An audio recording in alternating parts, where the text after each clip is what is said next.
Mari kita sekarang lihat apa sebenarnya yang dimaksud dengan organizational conflict.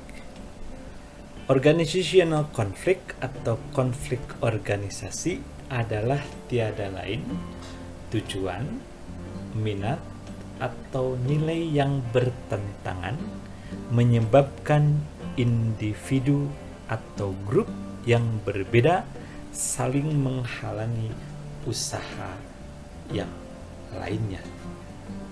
Jadi karena berbeda kepentingan, satu tim mencoba untuk tidak atau mencoba secara sadar atau tidak sadar menghalangi tim lain untuk berkinerja secara baik.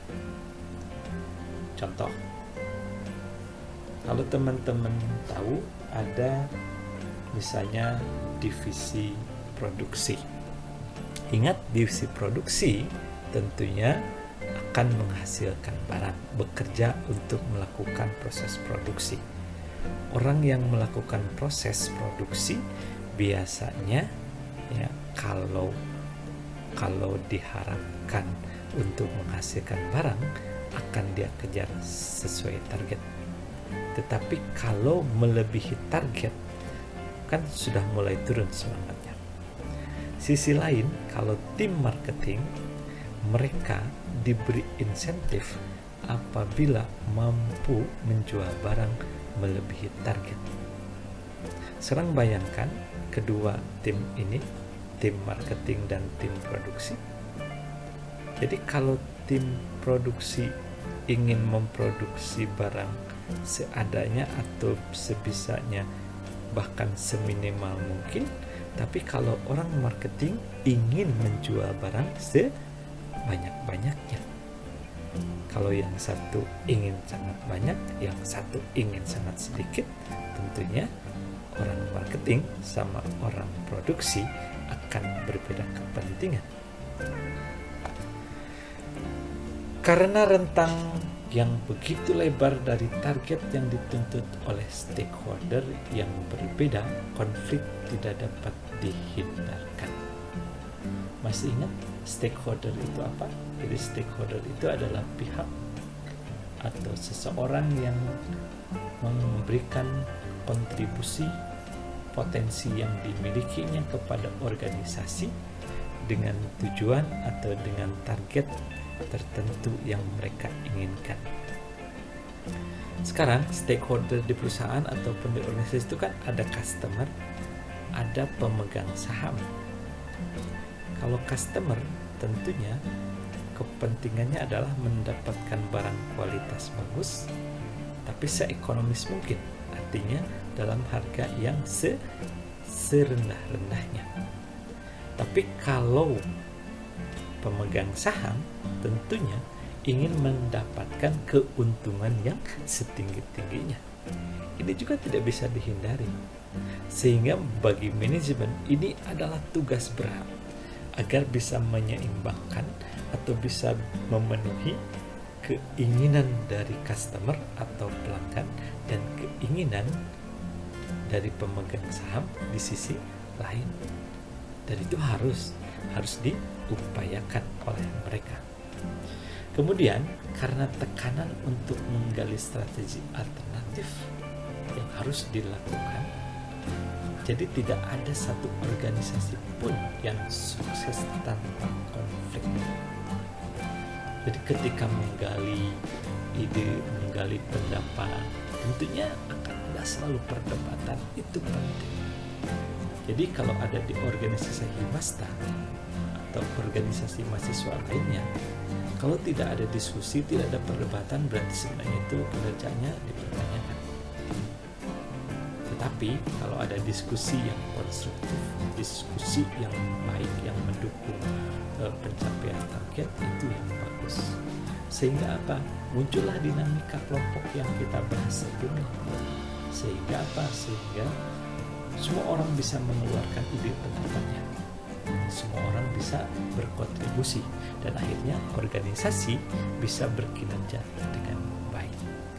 Nah, kira-kira itulah hal-hal terkait dengan organizational conflict tersebut.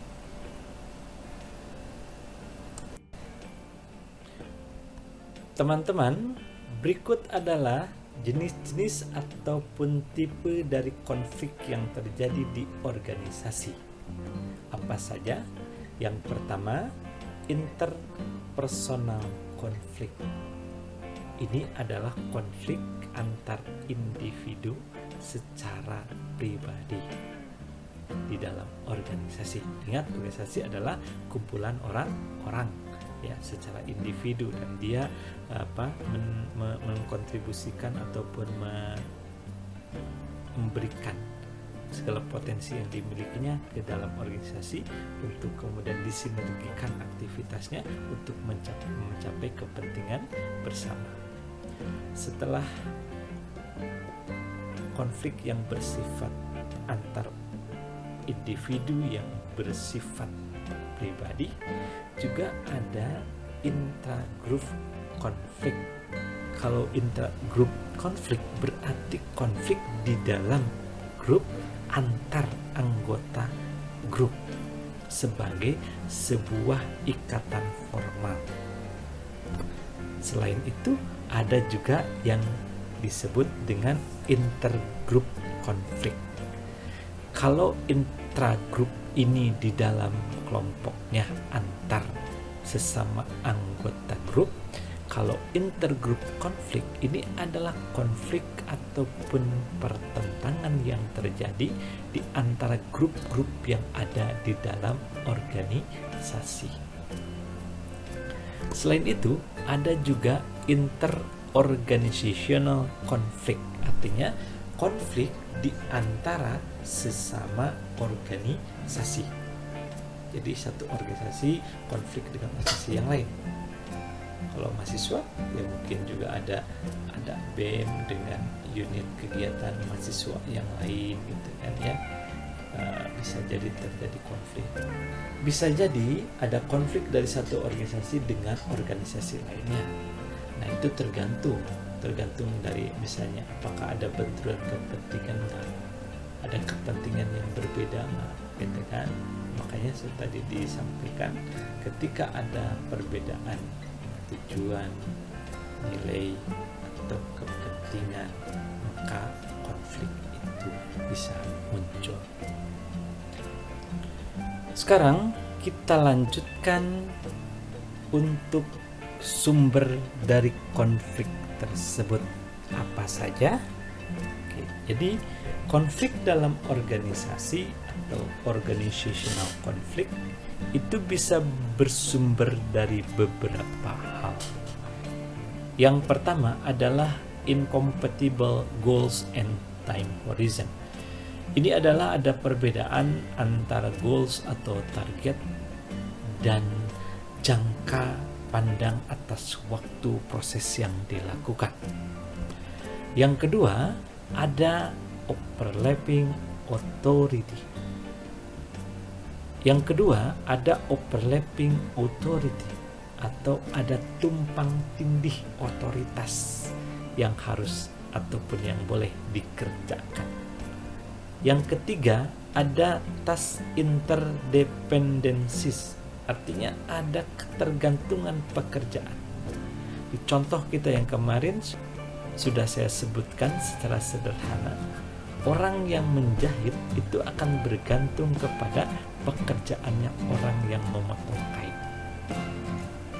Keempat, ada juga tentang incompatible evaluation or reward system.